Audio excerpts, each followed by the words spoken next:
Can someone let me know if that looks good? What I have there?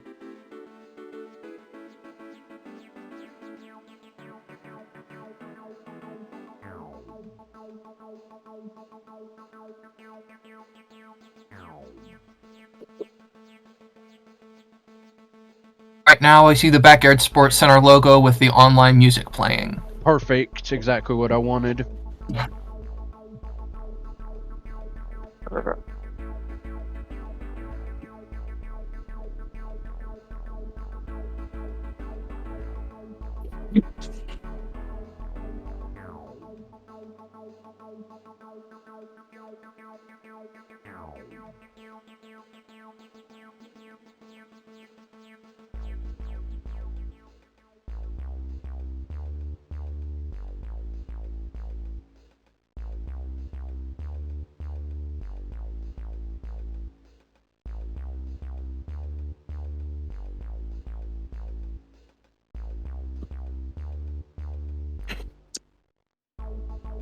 Alright, so today it's RBBL Week 3 in the O2 League. This is the first year of the O2 League for anybody who is not caught up. And today we will be seeing Wow I Exist's humongous Hornets going against JR2604's Atomic Oysters in what will be a thrilling clash. I know it will be thrilling. I can sense a thrilling game. It's a battle between unbeatens, so hopefully they don't disappoint. So, due to unfortunate circumstances, we aren't going to be able to do, like, a true simul stream today. So, first up will be the Oysters game, and then after that, it will be the Hornets game. Of course, both these teams are pretty good. The Oysters were really hyped up in the preseason, like, to a ridiculous degree. And the Hornets have been able to... they've been looking good so far. So, yeah, as I said, hopefully we'll see a really good game here.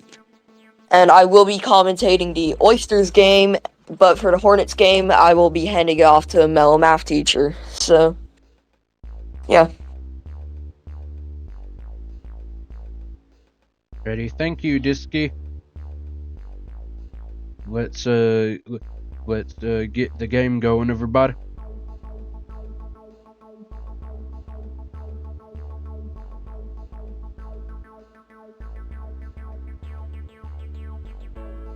Okay, game capture. There we go. There we go. That does that look good on the Twitch, everybody? I see the chat here. Does that look good, everyone? On the Discord, on the Twitch chat?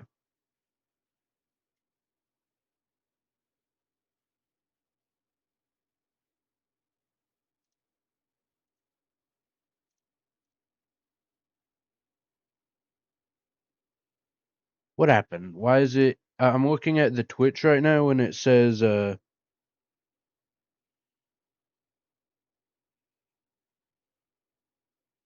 there we go. Okay, it just didn't update.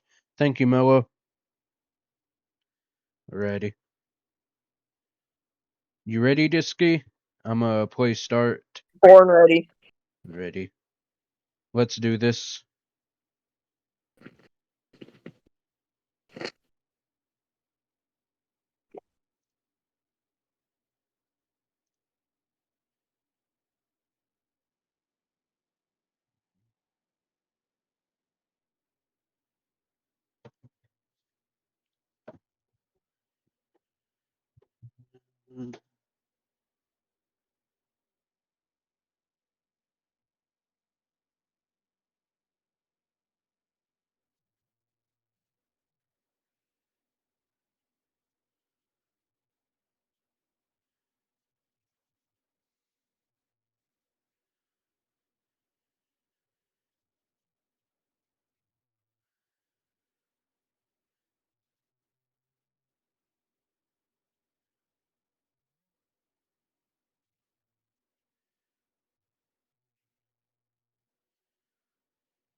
Have you started the video yet?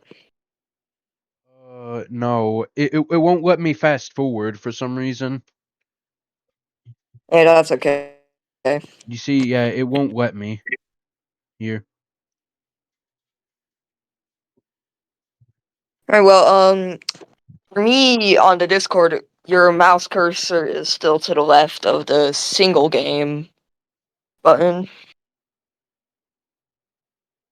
And yeah, I see that the fast forward and go back buttons are grayed out.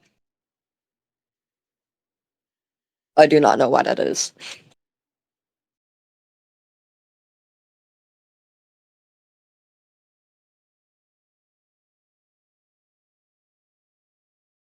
Hold up.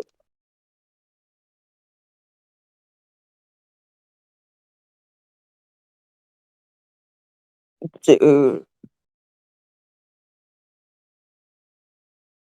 Dude, I only see the game.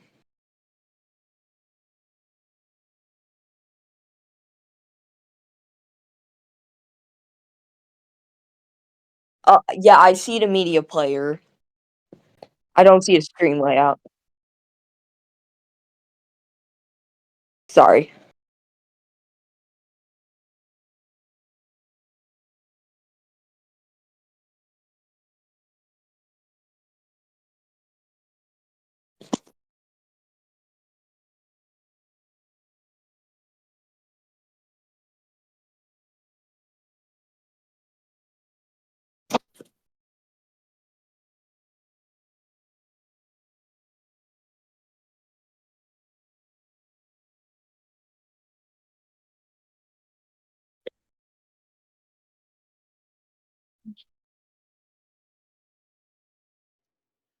So yeah. Oh, sorry. Yeah. Oh, sorry, guys. Seems like JR is still taking a bit of time to get set up here. I unfortunately can't really fast forward throughout the video because it's just grayed out. I'm sorry, guys. I accidentally forgot to introduce myself. This is your host CRK, and with Disky here helping commentate. Hello.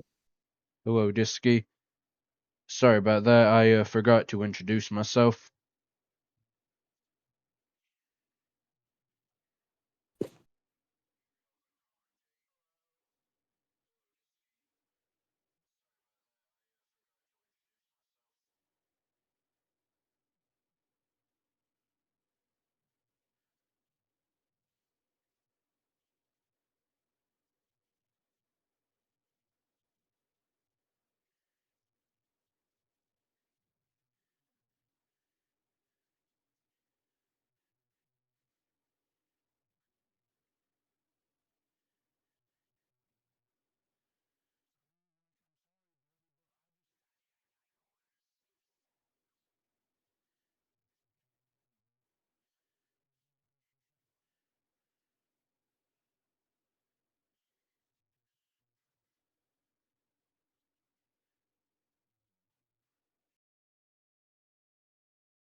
Oh, that's not what's showing on the Discord.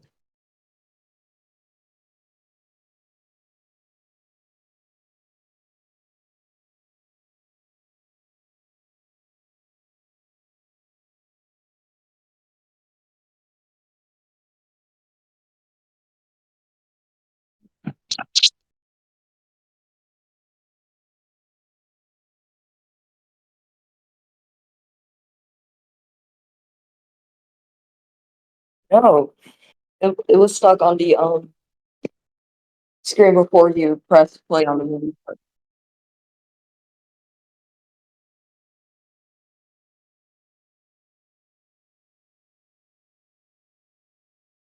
Oh, now I see it. All right. Linda Potter pitching to Mickey O'Connor. So Maria Luna did get out. And yeah, it's ball one to O'Connor here.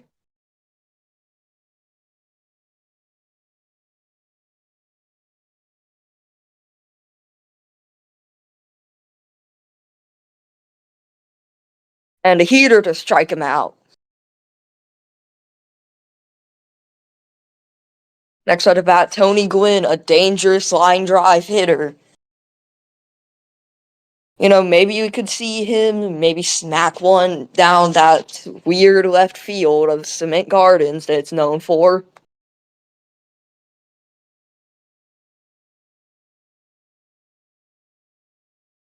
Ball, strike one to Gwynn. Let me just say these Oysters uniforms are amazing. As we see Gwynn hit one into play straight to Linda Potter, and that will be the third out of the inning. Good job by his defense. Now we see if a custom player showdown here.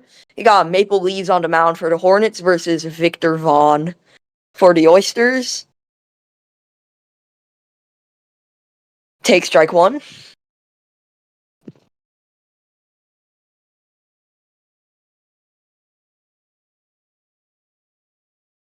That's a pop. Grounded straight to Maple Leaves, and that will be the first out for the Oysters.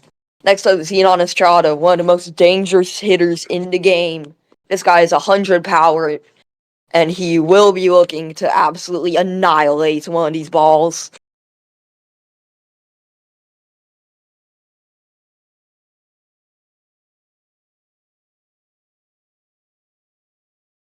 Maple Leafs pitching very outside to him. That is ball two.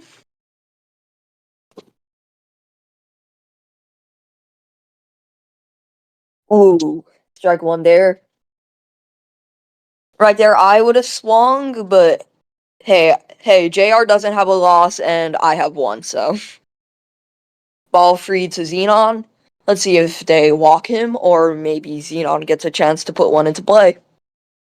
That's perfect right there, and that's a pop-up. Tony Delvecchio fumbles it, though, but Maple leaves with the backup. Power friendship. And next up is Debbie Nagasawa, another pretty good hitter. She can absolutely hit for power, but we see line drive here.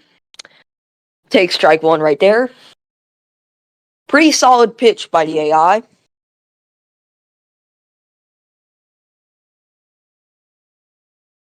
And that will be a single. And we see Cindy Chang come up. Now, Cindy is a clone of Vicky Kawaguchi, so not really known for her batting capability, but she is fast. She is fast.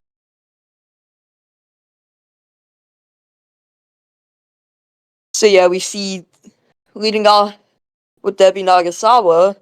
And oh, that is bad for the Oysters.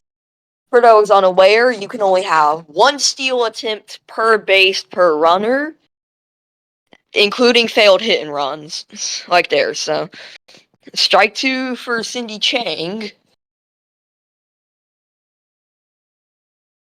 And we see an Oysters timeout here.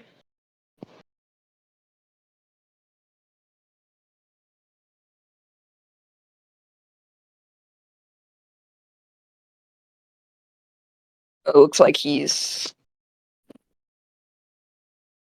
Alright. So play resumes here, and we will... Fouled off by Cindy Chang. She has a tendency to foul off some balls, so, I mean... This at-bat may go on for a while, but that is going to be ball two. 2-2 count for Cindy Chang.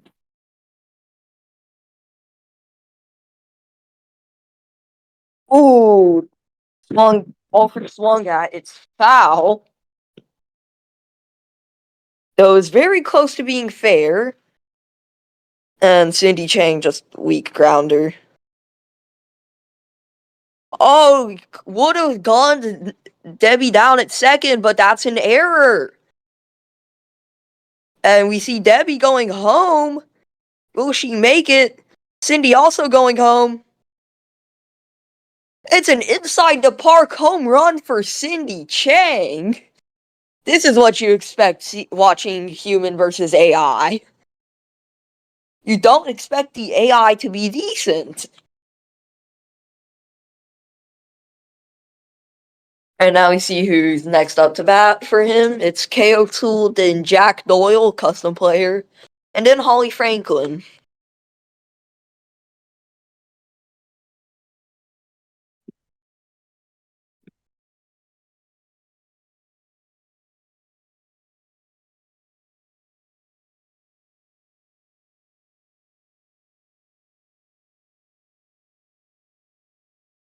Now let me talk. Never mind. I was about to talk about how Maple Leaves is a cool idea for a custom player, and I might, depending on this, yep, so I will.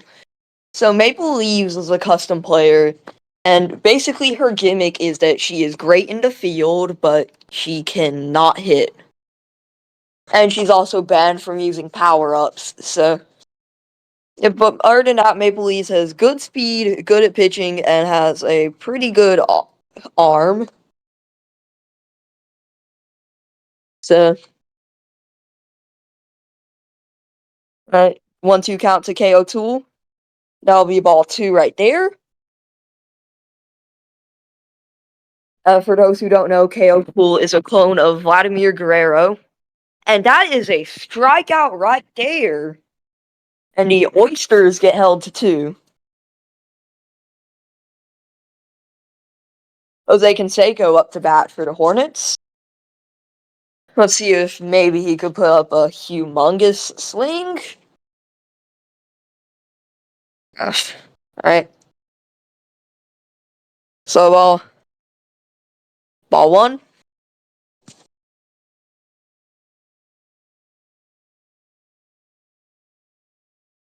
Ooh, strike 1 for Canseco.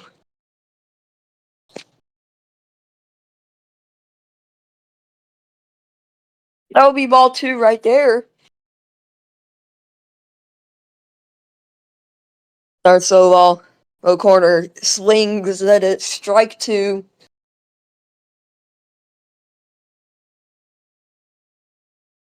Alright, let's see. Ooh, hit fair. Ooh, missed the play right there. Ooh, the AI goes, and Canseco's tagged out. Alright, next up at bat is Gale Weidman.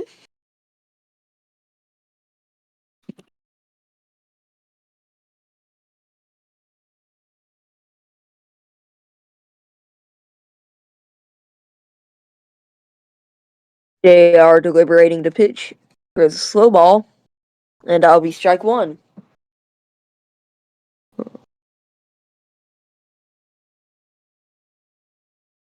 Or slow ball, strike 2.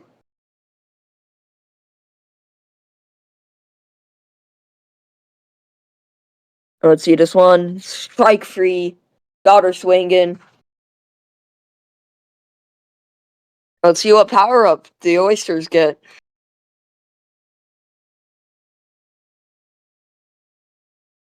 Alright, Tony Del Vecchio up the bat. And the Oysters get the big freeze. This is a pretty good power up. We might see him use it. That'll be strike 1 to Tony Del Vecchio. Really nice slow ball right there.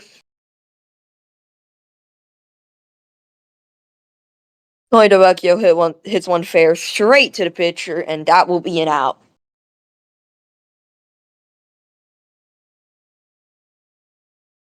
And getting to the bottom of the second, this is going to be the Oysters at bat, and they have custom player Jack Doyle up. Jack Doyle is from a series on YouTube. Some of y'all might have seen him. Yeah, you see his stats right there.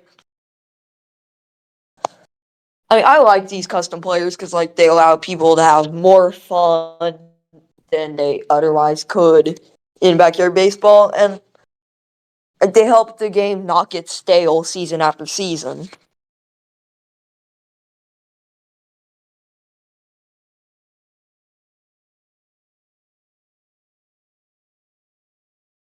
Oh, really? Alright.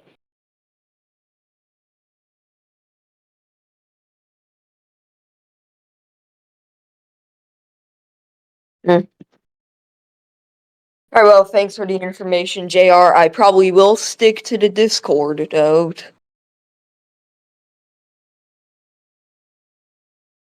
Or shall I say, the CRK media player.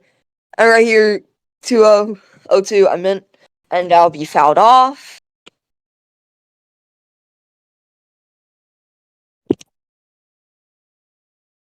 And that'll be nice hit right there, and I'll get past for just a single.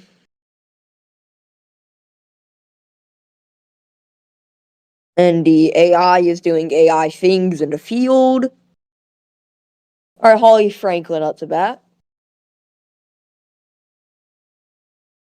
We're gonna see another timeout from the Oysters.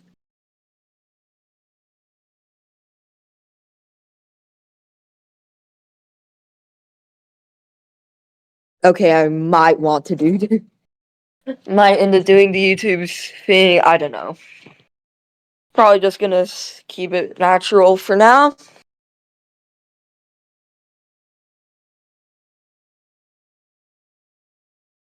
Okay, to be fair, this does get annoying. But hey, it gives me more time to ramble on about random things.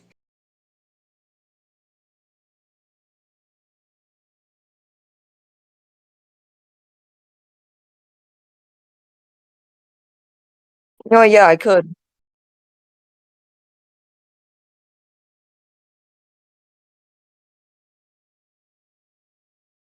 Oh, yeah, that's a good idea.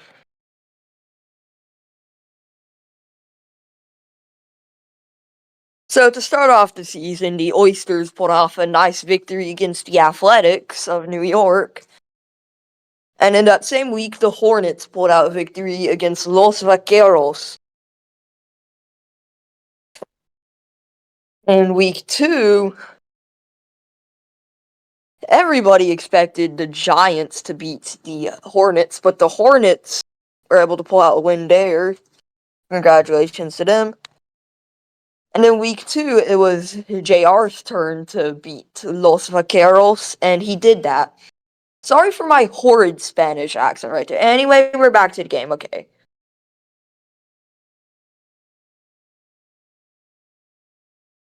Ooh. Well hit, but foul.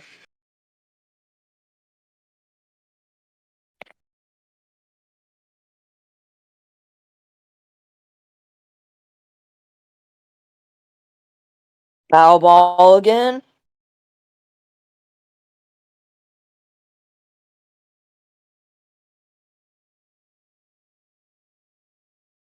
And fouls it off again. Seriously, Holly.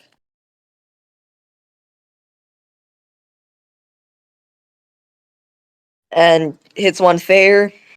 See if Jack Doyle's able to get on base. No, he's not. Well, advance. No, he's not. But Holly Franklin's gonna get a single.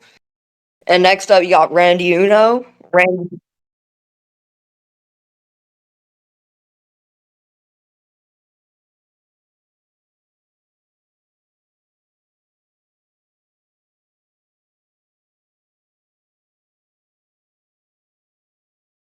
Anyway, as I was saying about Randy Uno, despite her baseball out of 10, she is pretty better. She's better than what you'd think. Randy has good power and I think a decent arm. One of y'all can fact check me on that. But that Maple Leaves, why are you trying to hit her? Man, I wish hit by pitches were in this game. And Randy clobbers one straight to Maria. It goes past her. Let's see if the runners are able to advance far. And this is some AI tomfoolery right here. So Randy Uno secures an RBI triple. And we see Linda Potter come up. If I'm not mistaken, Potter was the ninth pick, was the ninth rounder for JR's team. And she is their starting pitcher. She's been pitching pretty well.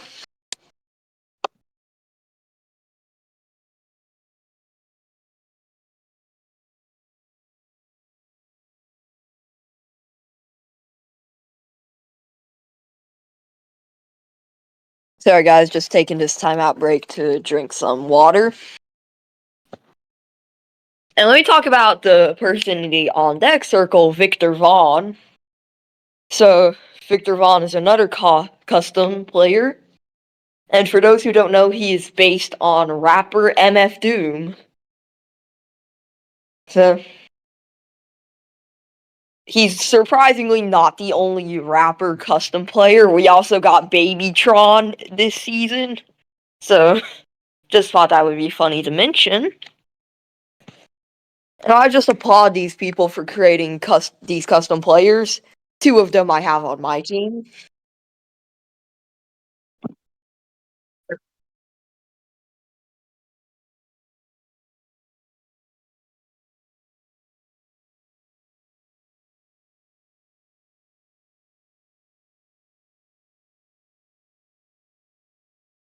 Alright, well, as we wait for JR to finish what I assume is his scouting of these players. Okay, he's finished now. Thank you. As we see him deliver. Oh, now he's paused Scum VM. Great. Please play the game.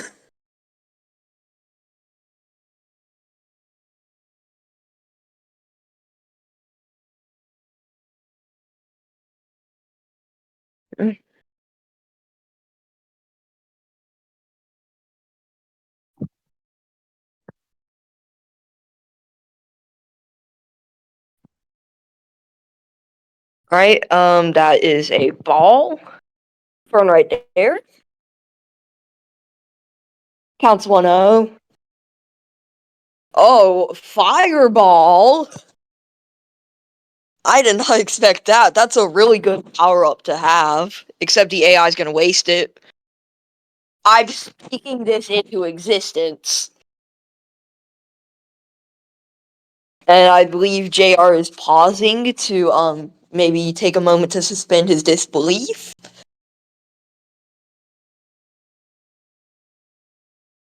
Now, if you're an actual human player, you do not use fireballs unless it's the third strike or you have a juice box. Which, it was neater in this situation because the Hornets could not have had a juice box.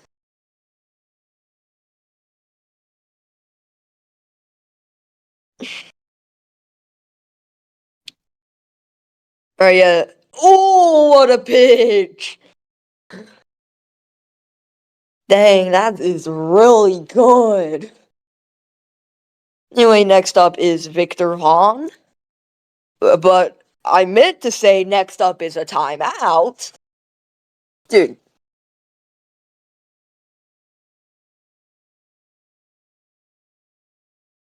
Now, for a bit of background on the Atomic Oysters name itself, this, I believe, fact check me if I'm wrong, the Atomic Oysters is originally a unplayable computer-only team in one of the backyard soccer games, or maybe both the original and MLS edition. I don't know, but they aren't the only backyard soccer only team. George Manuki also has the Spiffy Penguins, which are objectively S tier name. And okay, that's a grounder. That's a grounder in front of Tony Del Vecchio, and that's an out. Bit of a Right, so correction. The Atomic Oysters are also in the original '97 backyard baseball.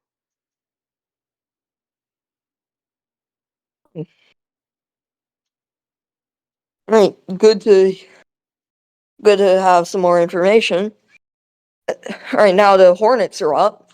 Parker Collum, the Iceman, as well. Though he's probably gonna hit a weak pop up to Linda Potter. I mean, they look the exact same.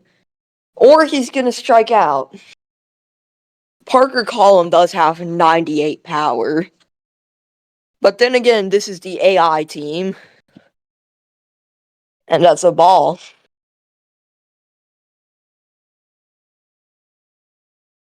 Oh, that's strike free right there.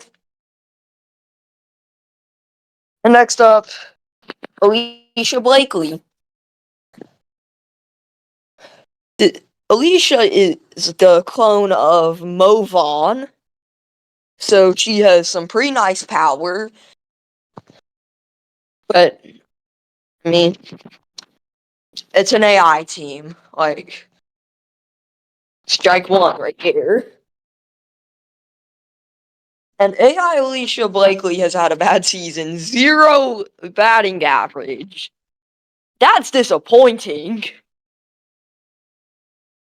Anyway, oh, that's a nice hit. Will Randy be able to field it? No. I mean, she was close.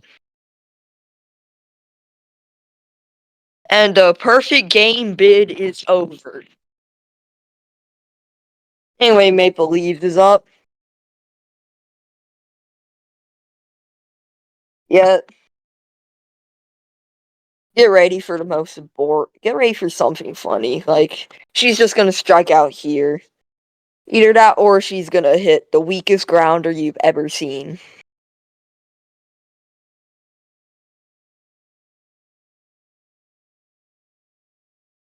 And something I need to mention for JR, he got a juice box that is really good if Linda Potter ever depletes stamina, which might happen. There's a chance of it happening, like, or maybe we could see JR. Look at that Maple Leafs hit. That was somehow fair. Like, you saw, that's like, she hit it right in front of Xenon. Or Zenon? I'll just say Xenon. Anyway, Maria Luna is up. Now she has pink uniforms, so she's gonna get the pink boost, which basically turns her into a really good baseball player. Except for when she grounds it straight to Linda Potter. Now the Oysters are up. Here is Mr. Xenon Estrada. Big Z, if you're feeling, well, I like calling him Big Z. I mean, if... Ugh. There was a way I could have said it that made it sound a bit weird. Anyway, we're gonna see maybe a good at-bat. And that's a ball right there. I wonder how tired Maple Leafs is. She did throw 2 fireballs last inning, if you'll remember. That's strike one straight to Xenon.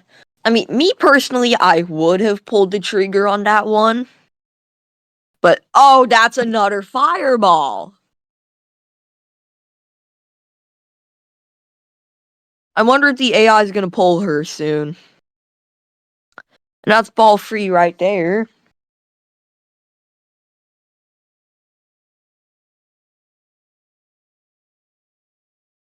Oh, what a hit.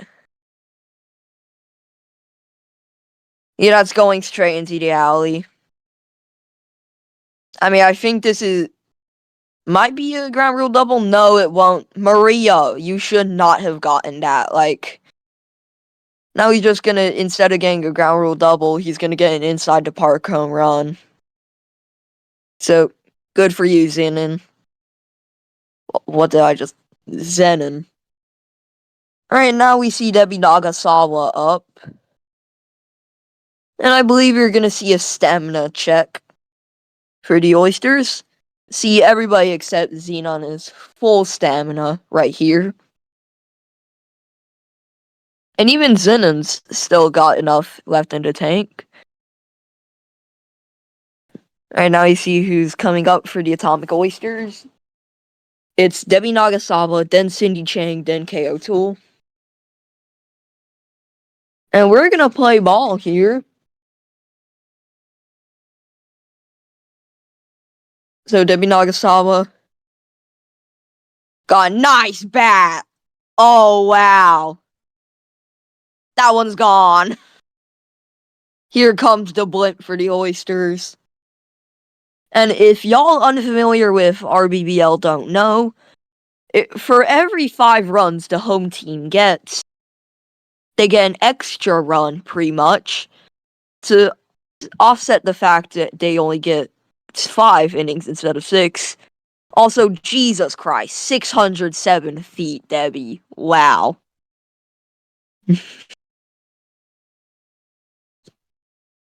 Cindy Chang now up. Last at bat, she hit a pretty ridiculous inside the park home run, helped by some AI tomfoolery shenanigans.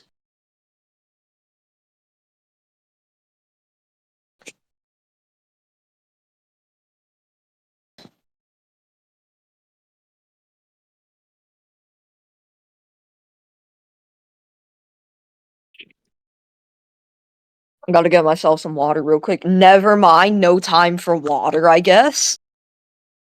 Cindy Chang will swing and miss at that one.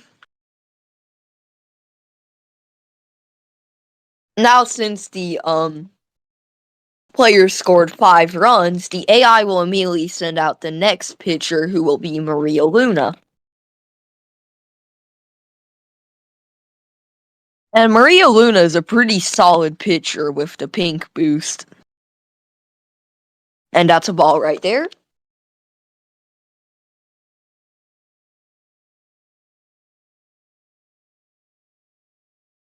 Ooh, crazy ball. And she gets the strikeout. So next up is KO School, the Vladimir Guerrero clone. And she could hit this one pretty far. Honestly, oh, that's a fireball right there. Pretty close to actually hitting it as well. Crazy ball. Oh my gosh. And wow, turned on a crazy ball. And Maple leaves, makes that catch flawlessly. Jack Doyle now up to bat.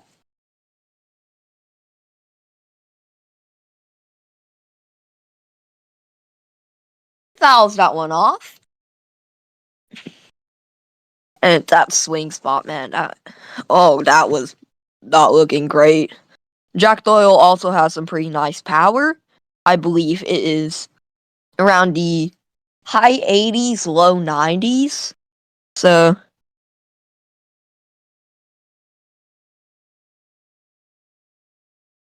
and that's a nice hit, and that will be caught in center field. So yeah, the Oysters, it does look like they have 5 runs, but because of the home player boost, they actually have a +6 run differential. And we see Mickey O'Connor come up to bat. Strikes out on that one. Well, takes a strike on that one. What was I thinking? Anyway, okay, pretty decent hit by Mickey. It's a shame it's to Victor Vaughn, and he easily throws him out. Here's Tony Gwynn. Pretty good line drive hitter. So maybe we'll see something. Or we'll see a ball.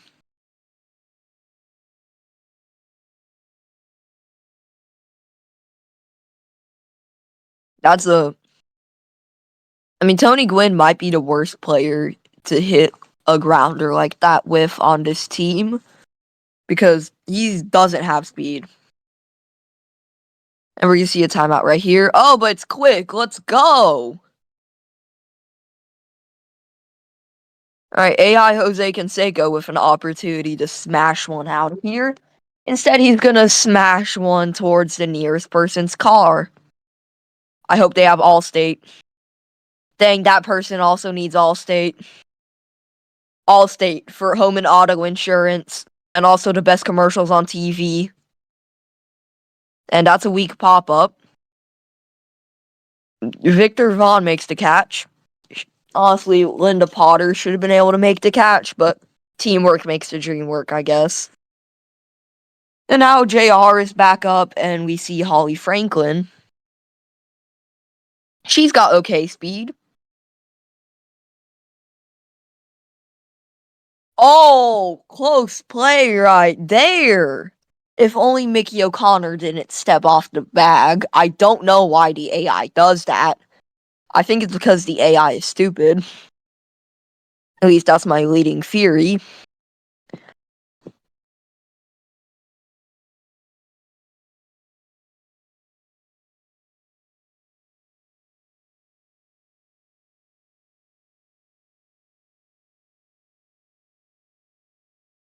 Alright, so we see Randy Uno. Here, she's already hit a triple. And maybe she wants a homer as well. I know that's what JR wants. Might not be what the game wants. But that's a ball. I think Maria Luna, I don't know if she's tired or just feels in a walking mood today. Nope, she's not in a walking mood. Alright, well, Weinman throws Holly Franklin out, and that is a horrible throw. Parker Collum, you're kidding, man. That was bad.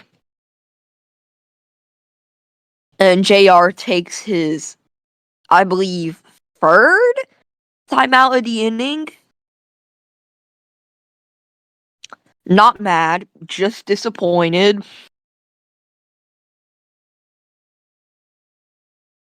Anyway, love these custom teams, by the way. Thank you, Visery, for that. And we're gonna see JR attempt to use his first power-up hit, the Screaming Line Drive. See, everybody in RBBL, at least 01 and 02, gets a Screaming Line Drive, one Screaming Line Drive, and one Undergrounder. So, oh, Tony Gwynn gets in the way of that Screaming Line Drive. Nearly caught that. I think he has a concussion. And that'll be a single for Linda Potter. And Victor Vaughn comes up here. 0 for 2 today. And that's timeout number 4 for JR. Jeez, man.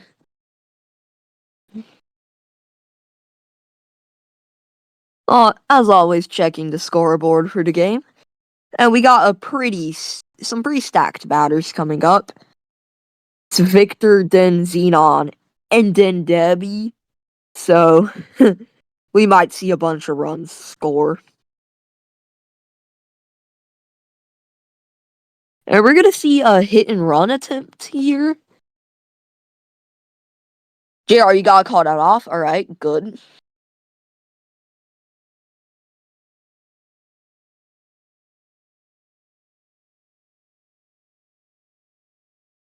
Ooh, barely called that off. And I don't know how much gas Maria has left in the tank after throwing like a bajillion power-ups. 2 of them being fireballs. And bases loaded for Xenon Estrada. He could potentially slam a grand.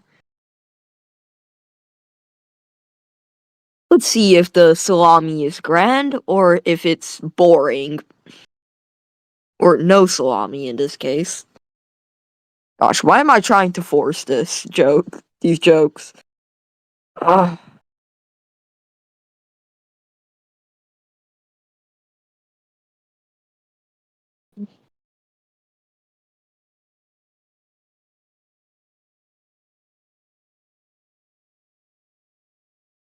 Alright, Xenon. Going power, and oh, almost. If he turned that fireball for a grand slam, that would have been amazing. Instead, it's going to go to a 1-1 count.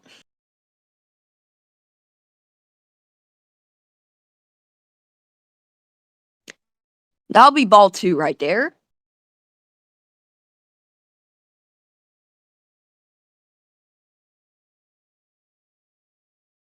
We're going to see ball 3.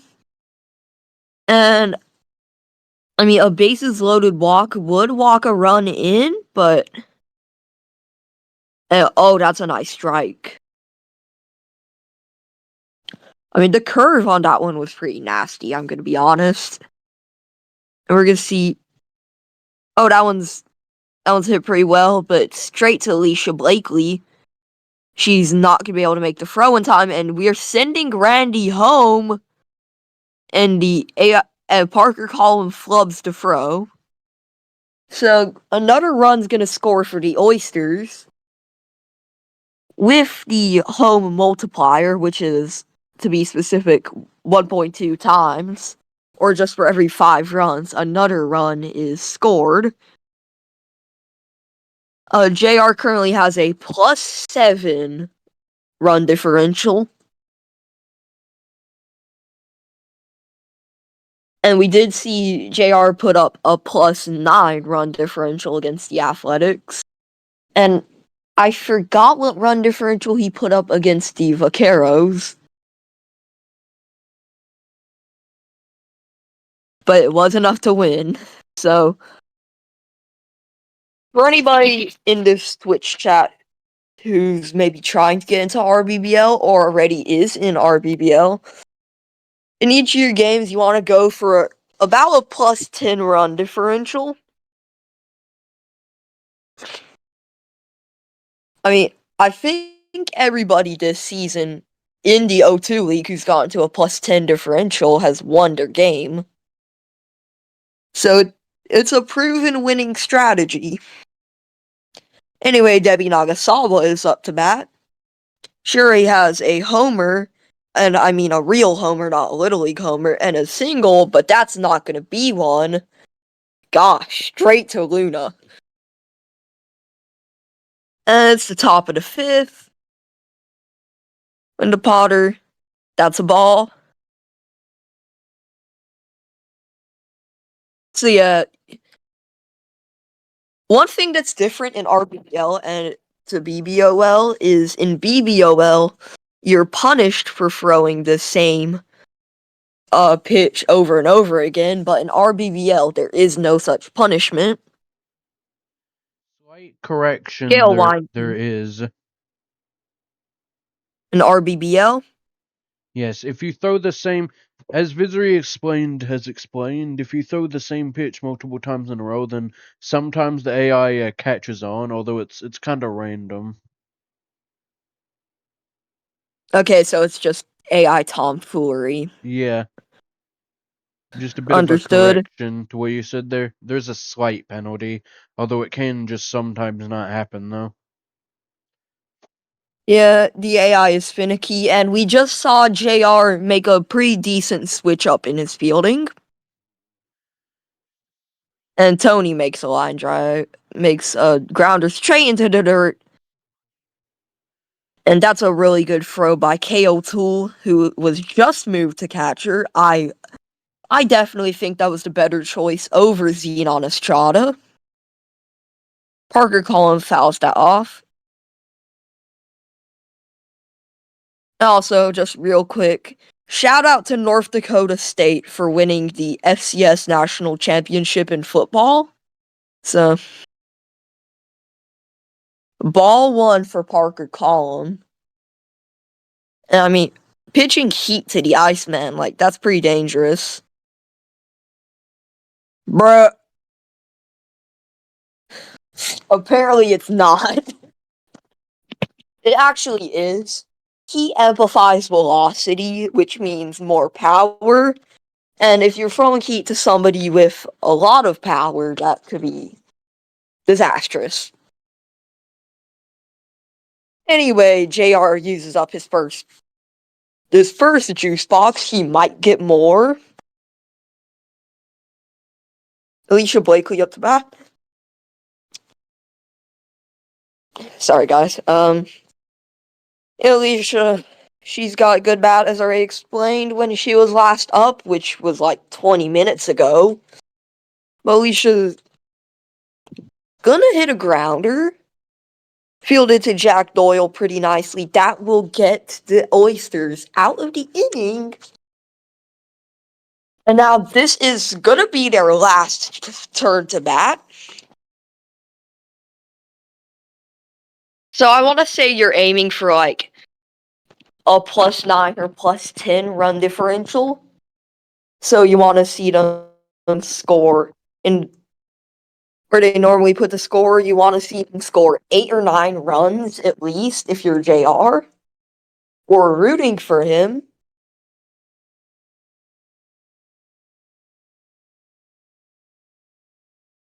As Cindy Chang takes strike 2, swinging at least. And that'll be ball 2.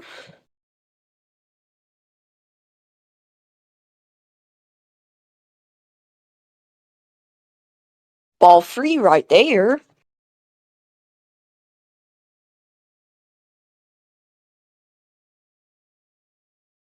And that will be strike 3. Alright, I believe that is the second time Cindy Chang has struck out this game. So now KO Tool steps up.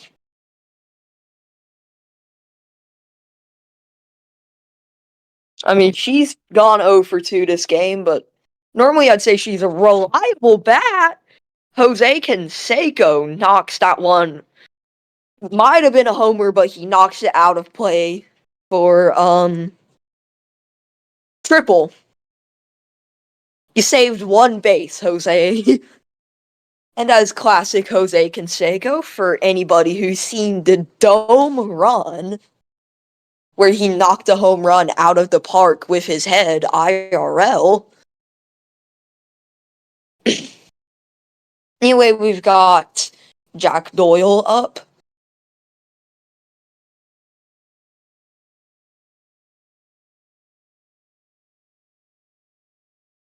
Alright. We shall see what happens. Oh, that was hit well, but it's foul. And 1-2 pitch. 1-2 count. Here's the pitch. That's a ball.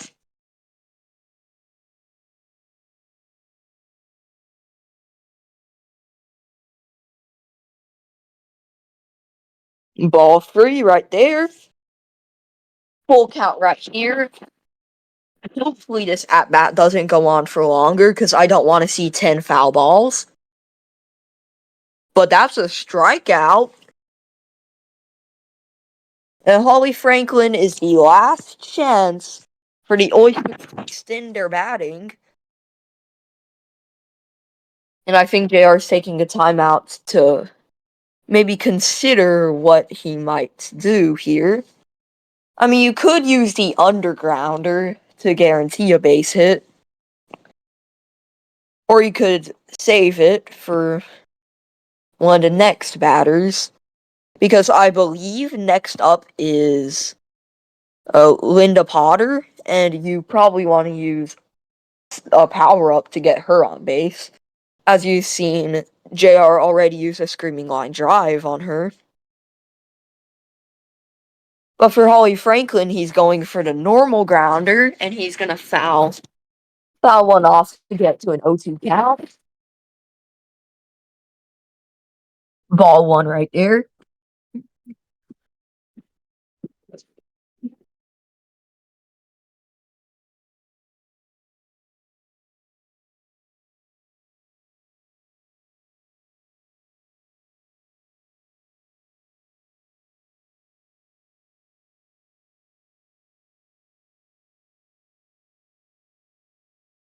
Ball 2 right there.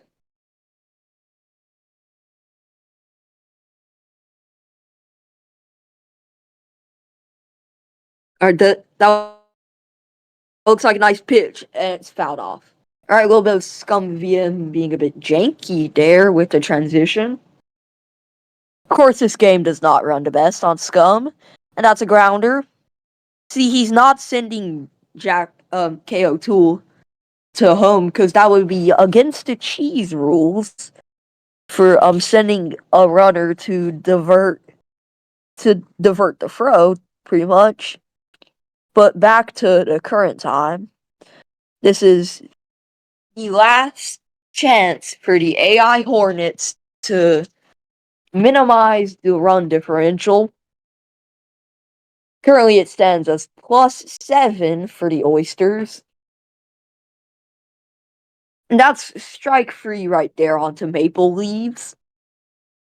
I mean, you could have just thrown a heater down the middle and nothing would have happened because she has literally 2 power and free contact.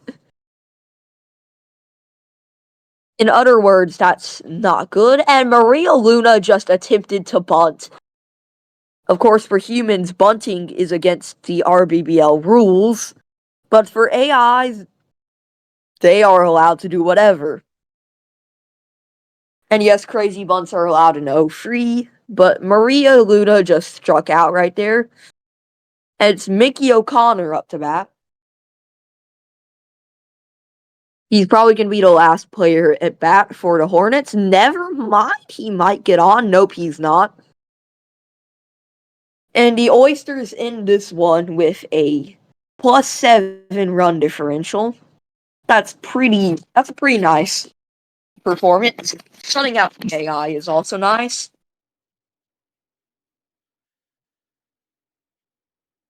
So that's it for this game. Atomic Oysters finished with a +7 run differential, as I've already said multiple billions of times. So a pretty nice game here.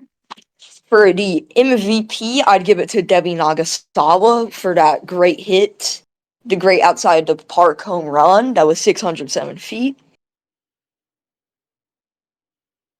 So now I will be handing it off to Mellow Math Teacher for the commentary of the humongous Hornets Hold on. game. Give me a second. Let me do something real quick. Yeah, take your time, CRK.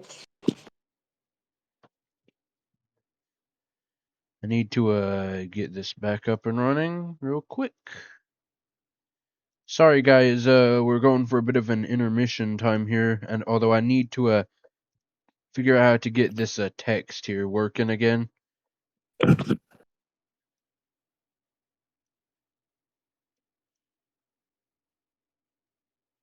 There we go. Looks pretty decent there. Although I need music again.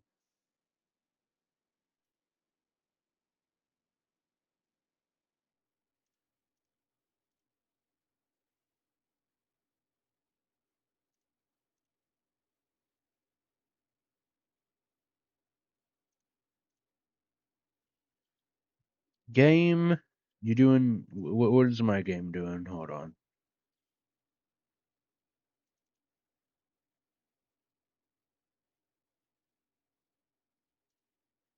Hold on.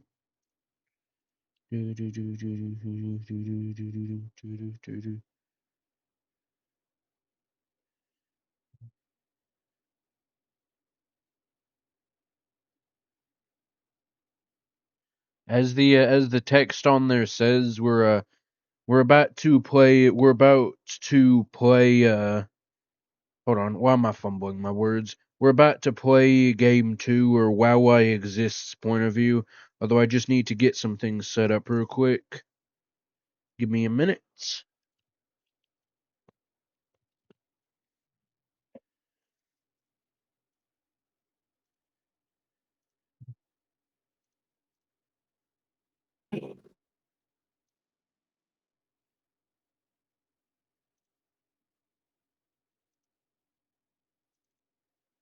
Ready.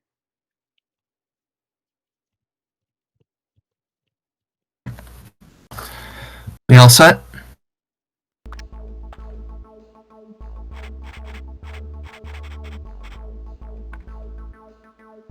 There we go.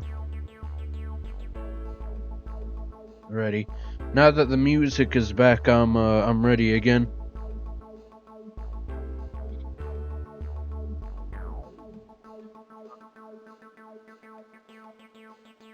So yeah, so that was game 2 with the Oysters scoring. I'm pretty sure, yeah, with the Oysters putting up a decent score by JR. But next up will be Wow I Exists point of view, hosted by or commentated by Mello. Want to say hi to everyone watching on Twitch, Mello? Good evening, ladies, gentlemen, and spectators of all ages. It is a fair bit late for me. I'm getting a bit of a case of the yawns, but I do have a cup of water with me, as well as pure adrenaline for this surely exciting game coming up. Alrighty. I'm gonna get the game ready, and we'll be on our way. Alright, got my notes and formations ready, Yep. and we'll see what the Hornets are capable of.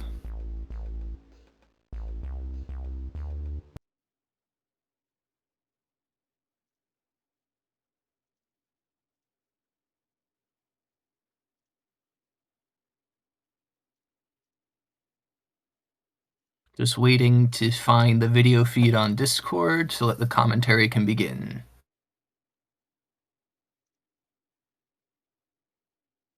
Yep. No, that's not right. There we go. At least this one's fully.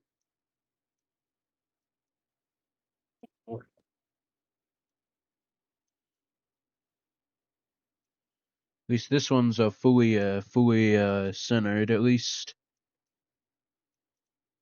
for this recording. Alrighty. I'm told that there is no commentary from Sunny Day and no commentary from the coach, so feel free to include the game audio. Alrighty. I will.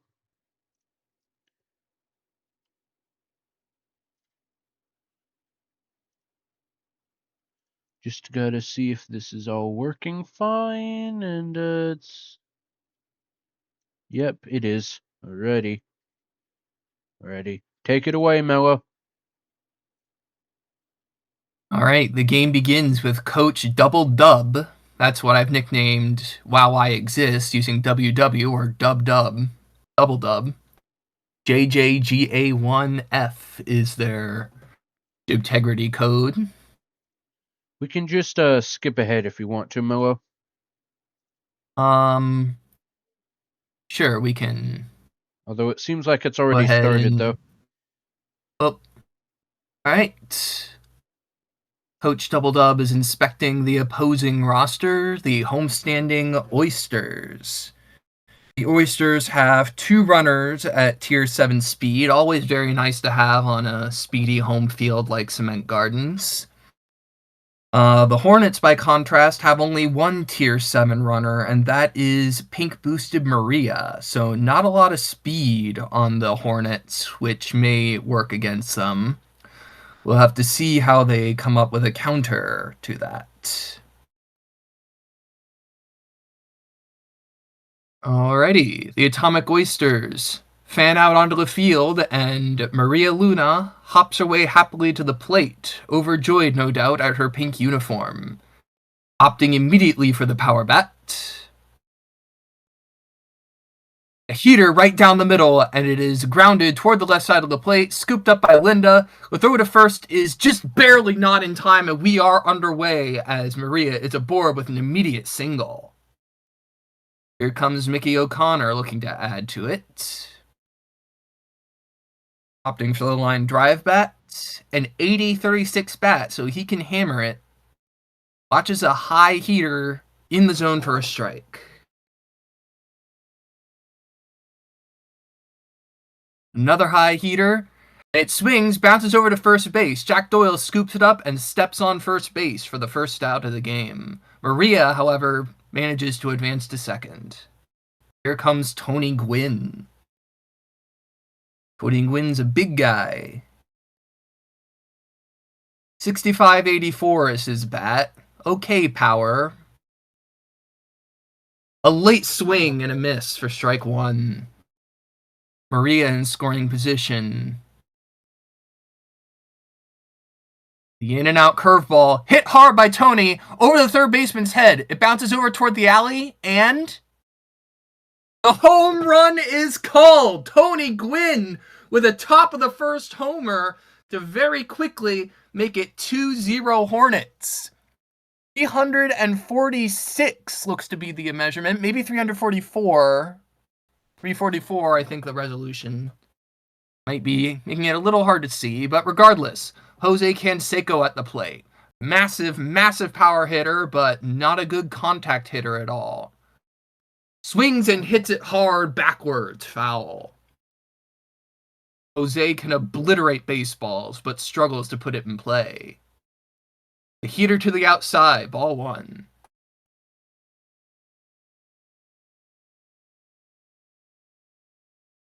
Another heater low and outside. Hit hard towards center field. It's a one bouncer to outfielder Alicia Blakely, who relays it in, a single for Jose. Here comes Gail Weinman.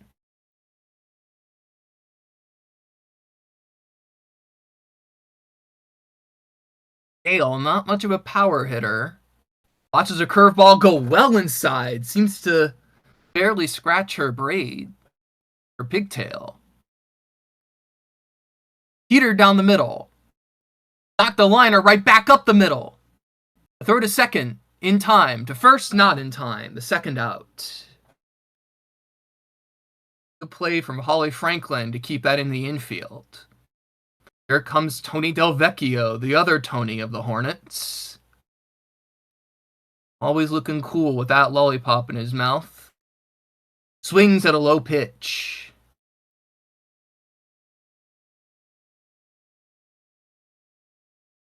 A high curveball, just barely in the upper part of the zone for a strike.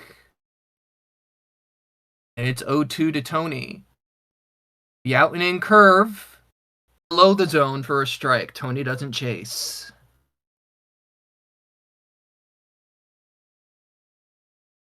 In and out curveball to the inside. It zooms straight to Linda Potter, who manages to snag it out of the air to end the Hornets' first inning. Through half an inning, the Hornets lead 2-0. And now it is the Oysters' turn. Victor Vaughn, one of our brand new custom players, is at the plate facing an 0-1 count. Swings in the close stance at an inside pitch, obviously going to miss. 0-2. Victor Vaughn, not much of a power hitter, but he is speedy. But he won't take advantage as he walks away with a strikeout. Zenon Estrada, very, very well known as one of the most prolific and intimidating hitters in backyard baseball. With the open stance, he's looking to absolutely hammer it down the alley. Watches an inside pitch. Pass for a ball one. Slow ball to the outside part of the zone. A high one bouncer. Fielded not particularly cleanly by Dale or Maple. But it is only a single. Debbie Nagasawa, another strong hitter. 85-95 that bat. Both powerful and great for contact. Swing and a miss on the inside slow ball. Another curve to the inside. Debbie lets it go. Strike two.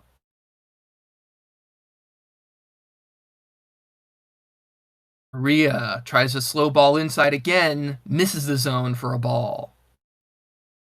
Maria liking that inside, trying to put one in there, but Debbie hits it hard. It's fair!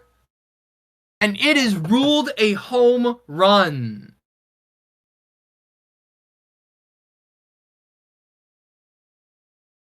Much like Tony Gwynn's, kind of a cheesy home run to get the blimp to come out. An unfortunate occurrence for the Hornets, as it's tied back up 2-2, making a differential back to +0. Definitely a setback in the RBBL contest. Maple Leaves will come onto the mound to relieve Maria Luna out in left field, and puts two strikes in there. The first, a high heat. The second, a low curve fouled away. Jack Doyle is at the plate. Watches a heater pass to the inside. A very scary take from Jack. Fun fact, despite his appearance, he is not a female player. He just has very long hair. Swings and misses at an outside curve and is struck out. Here comes Kay O'Toole, who has hair just as long as Jack Doyle's. Heater to the inside, ball one. Kay O'Toole looking to KO that ball. Curve to the inside, she lets it go for a strike. Very well placed from Maple. In and out curve, swung at early for strike 2. And the outside heater catches K frozen for the strikeout. Through 1 inning, the score is 2-2, differential +0. The Iceman himself, Parker Collum, a man with ice in his veins, which is immediately to the power bat, as he has a 98-37 bat, but he pops this one up and high, very, very high. Kay and Linda run into one another, and they can't make the play, knocking each other over onto the hard concrete. Someone get some bandages out there. Parker on with a single off that fielding miscue. Here comes Alicia Blakely. 86-58, her bat. She can hammer it, and she does. Sends a one bouncer over to Cindy in left field, but Cindy, with the quick throw to second base, gets Parker out at second. That's exactly what you want Cindy doing out there in left field. Here comes Maple Leafs of 1 out. Maple Leafs, one of the worst hitters you could conceivably create in backyard baseball. 3 power and 2 contact. Incidentally, she also is forbidden from using power-ups, the only player in the 0-1 or 0-2 leagues to be forbidden, as she knocks away a foul ball to make the count 1-1.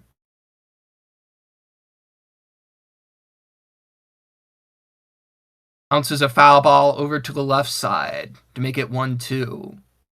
One of the advantages of power-ups is that power-ups can never be hit foul, but Maple Leafs won't be able to take advantage of that as she watches a curve pass low for ball 2.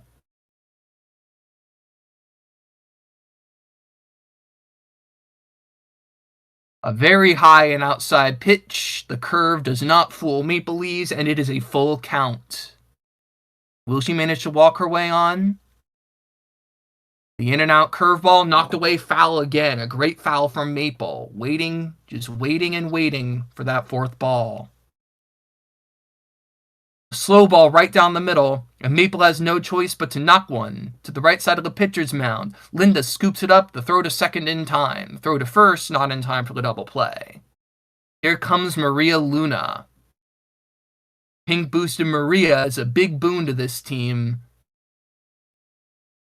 She opts for the undergrounder to try to gain some more ground. And Linda Potter trying to throw at Maria's face. Thankfully, Maria, though you can't see it in game, she does dodge out of the way. Next is the heater to the outside part of the plate, and Maria does not swing. Another heater to the outside, and a late swing from Maria, and the undergrounder is wasted. She opts for the line drive instead. Another heater to the outside, this time outside the zone for a ball. 2-2 to Maria. 1 on, 2 outs. The in and out curve. I would have been another ball, but Maria pops it up. And K.O. Toole manages to get under it in foul territory to make the out. And an unproductive second inning for the Hornets. 1.5 innings through, and we remain at 2-2. Coach Double Dub calls time to assess the situation.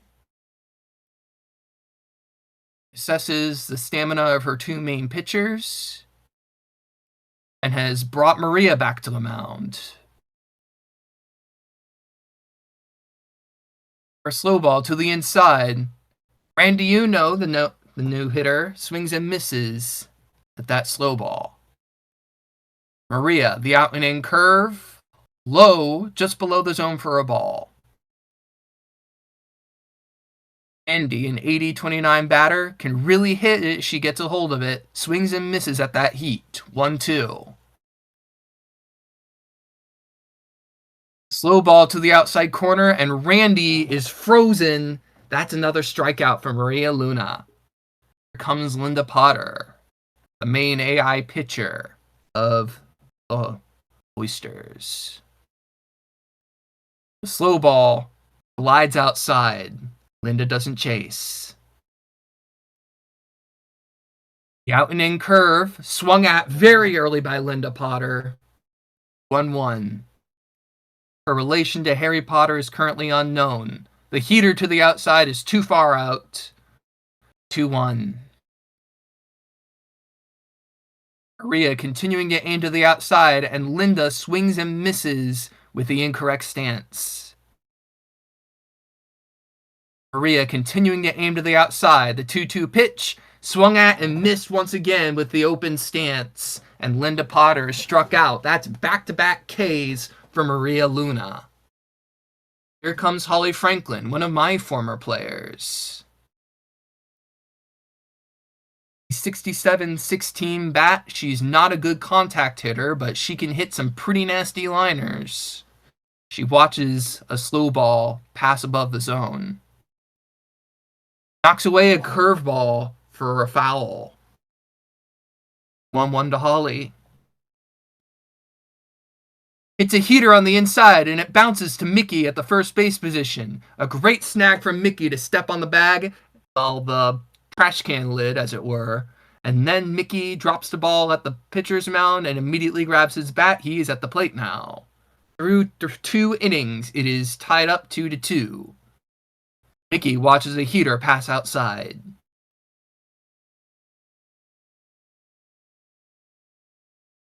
The out and in curve. Knocked away foul.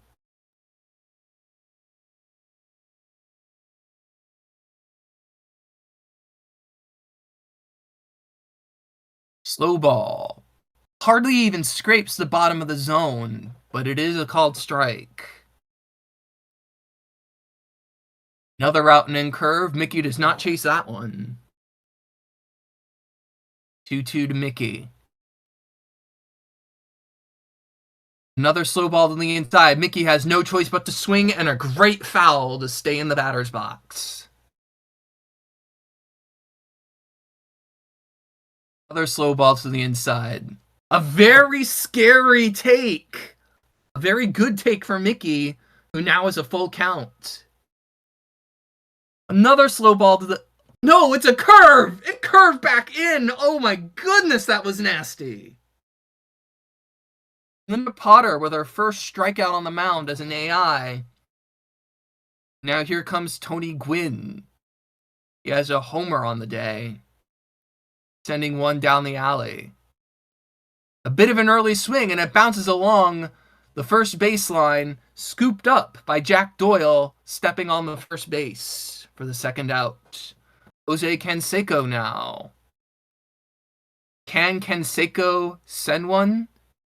He sends one all right. It's headed to the dumpster, but it looks like it's going to die out in the air, and center fielder Alicia Blakely makes the catch. Through 2 1/2 innings, the score is 2-2. Here comes Cindy Chang. Cindy Chang, the weakest batter in the game in terms of raw power, but she can really run if she manages to put it in play. Swing and a miss, followed by a called strike. Cindy stays alive by knocking away that heater. Foul.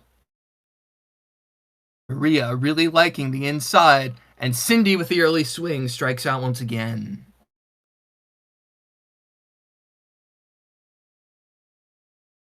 Well, that was a first strikeout for Cindy in this particular game. My mistake, as we're now back to the top of the lineup.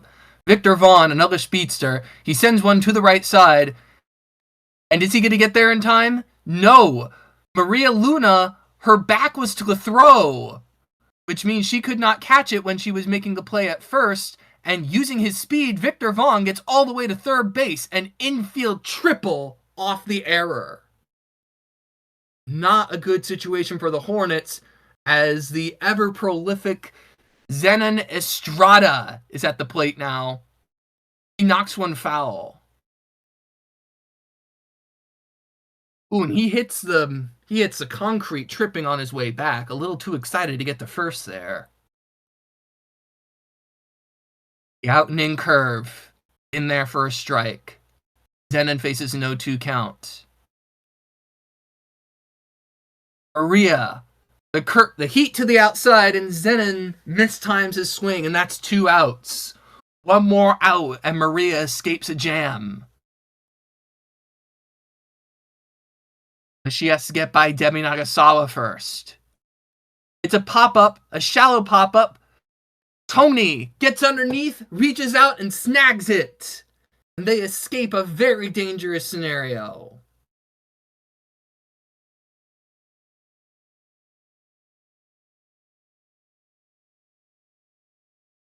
Gail Wyman, a grounder to the left side, and the cross diamond throw.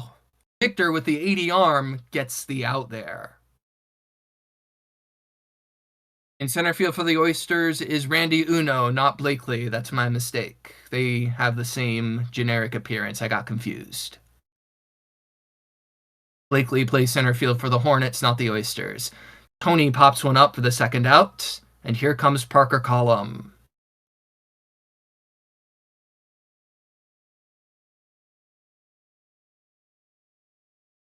Parker's favorite pastime is sucking the juice out of frozen juice containers. Watching a curveball pass low for a ball.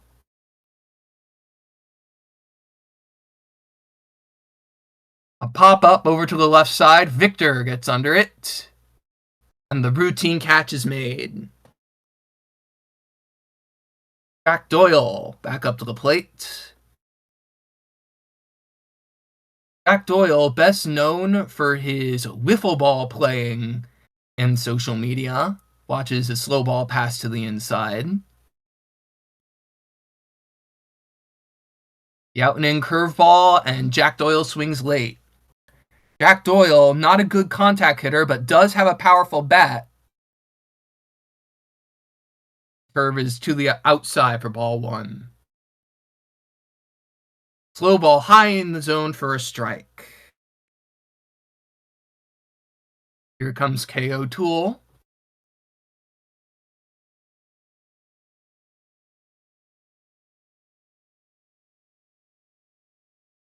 K.O. Toole knocks one to the opposite side. It bounces over to right field for a single. Sends it to Gale, then to Maria with a relay. Here comes Randy Uno.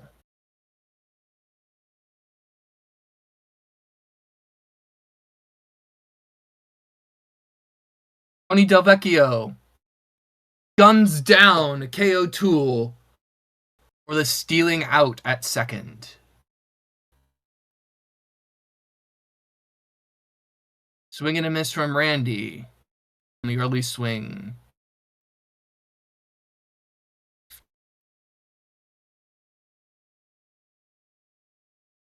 Curveball is well outside. Next is a heater, also outside. Maria really liking that outside part of the plate. Randy knocks this one away for a foul ball.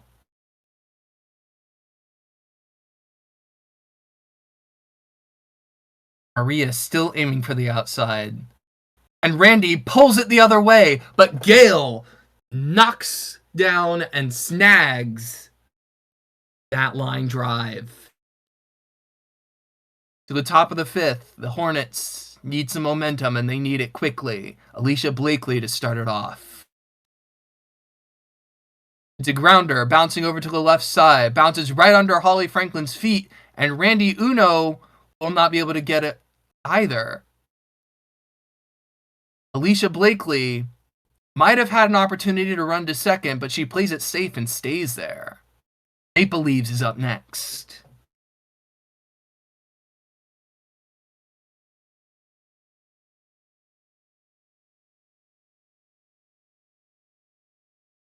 The out and in curve is knocked aside foul. From the angle, it might have hit the very tip of Maple's bat. Knocks away another foul ball. Speaking of Maple, do you think Maple Leaves' bat is made out of maple? They tend to be much more expensive than ash bats. Bounces just a couple feet in front of home plate. The throw to second is erroneous, as Debbie Nagasawa Cannot get a glove on it. Seems to bounce out of her glove. Here comes Maria Luna. With 2 on, she's got a real opportunity. She equips the Screaming Line drive bat, hoping to aim it to the left side with the closed stance. The heater is low for ball 1.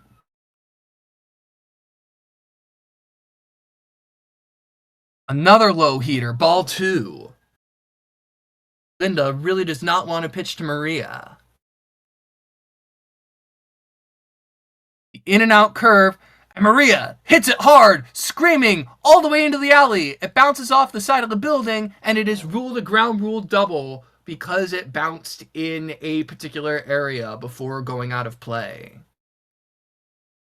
And that will score 1 for the Hornets and have 2 runners in scoring position and no force except at first, which is a pretty good situation for Mickey O'Connor, who can send one deep and perhaps get a sacrifice. With 2 on and no outs, Mickey watches a ball pass for ball 1. Another pitch, this one low, ball 2.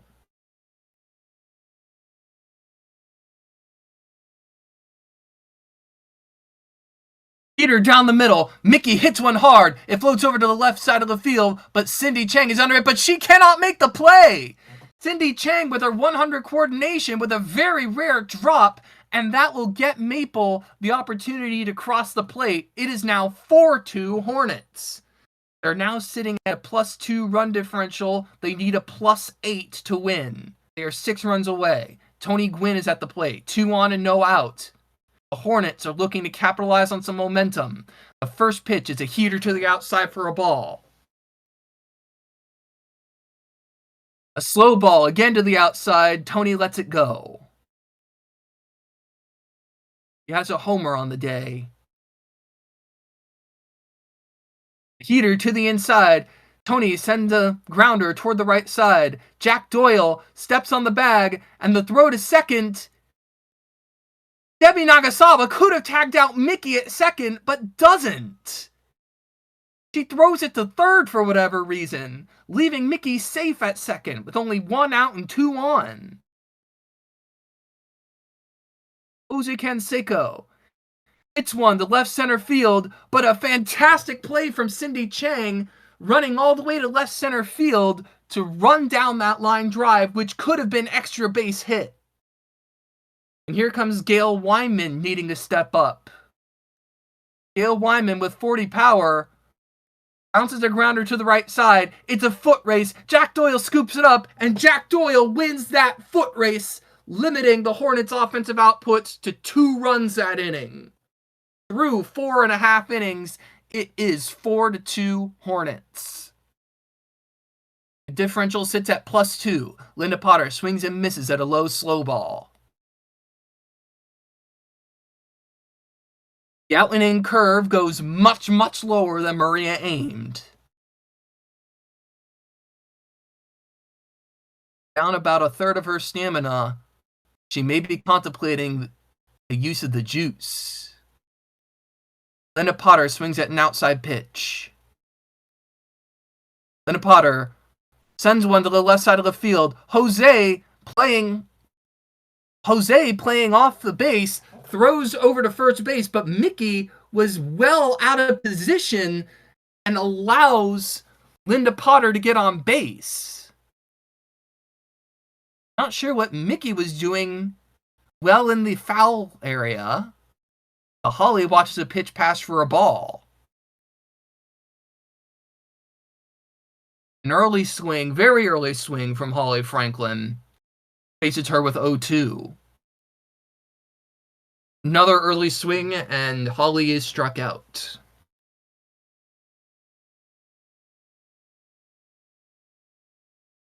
Cindy Chang coming up now.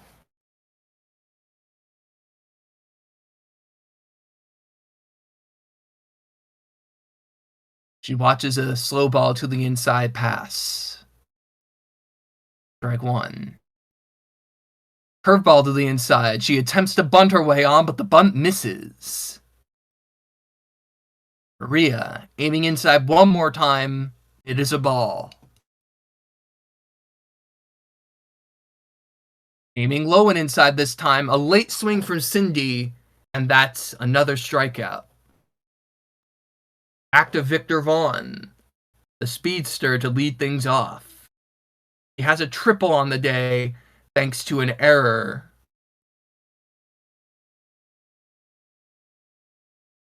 Beautifully placed curveball in the inside corner, strike one. Heater, high and inside. Victor gets a bat on it with a bunt, but it's knocked backwards. 0-2 count. The grounder bounces right in front of Tony. I'm not sure who scooped that up between Tony and Maria, but whoever did, they threw a bullet to first and got Victor out in time. Through 5 innings, the Hornets lead 4-2. The differential is +2. They need a +8 to win. They need at least 6 runs in this inning in order to win the RBBL matchup. Tony Delvecchio to lead things off. An immediate swing, but fouled off. Linda Potter sitting at 57 pitches. 58th is a curveball that's well low.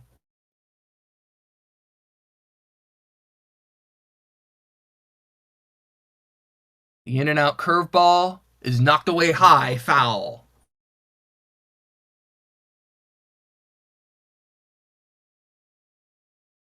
Delvecchio burned on a high and inside pitch that hardly even scraped the zone. What a raw deal for him. Parker Collum up next. Immediately equips and then unequips the power bat. Looking to drive his way on, perhaps sending a line drive off the wall for extra bases. First pitch is fouled away for a strike. The out and in curve well outside, or not as far outside as it would have looked, but still outside. 1-1. Another out and in curve. Low, but just barely touches the zone for a strike. Very low heater, ball 2. Parker Collum in a crucial 2-2 count. The out and in curve. Parker has no choice but to swing, and an excellent foul from Parker.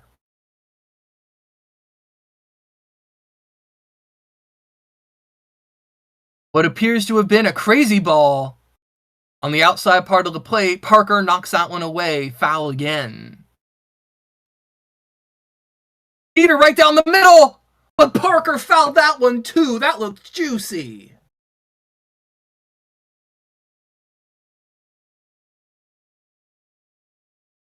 Ooh, a scary take on that low curveball for Parker. The count is now full. The out and in curve. Parker lets it go and he gets jammed on the inside. That's the kind of thing you don't have much of a choice but to swing at, but he was probably looking for ball 4. Here comes Alicia Blakely, the last opportunity for the Hornets to score. Knocks away a foul ball high and hard, but flies out of play. Another crazy ball looks like hit hard, floats over to left field, but Cindy is under it, and the catch is made. The RBBL matchup is decided, and the Oysters have won. They're jumping up and down for joy out in the field. In the meantime, the RBBL recording will finish out with Zena and Estrada hitting a grounder to the left side. Gale with a great grab and throw to first. The rest of the game is a formality, as we shall see the Hornets defense finish off the matchup officially. Debbie Nagasawa at the plate. Watches the slow ball to the outside corner. Hits a hook to the outside corner, bounces over to Gale once again, who makes another excellent play, but the throw is not quite in time. Debbie hustles her way to a single. Here comes Jack Doyle. 2 strikeouts on the day. Let's see if he can finally make use of that powerful bat of his. He has a 91-21 bat, for those curious. 91 power, 21 contact. He watches a curveball to the outside, pass for a strike, swings and misses at a heater.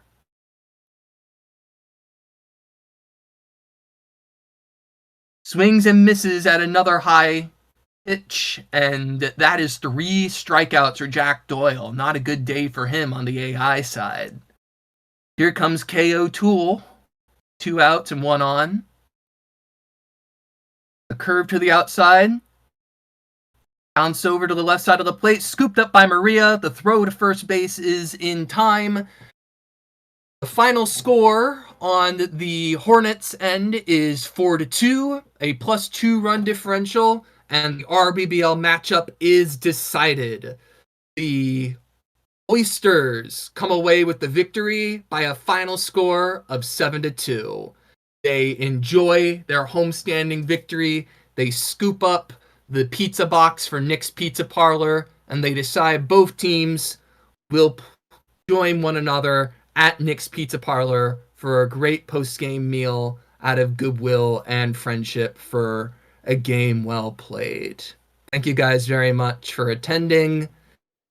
This is a rather tired Mellow Math commentator signing off. Thank you guys for having me.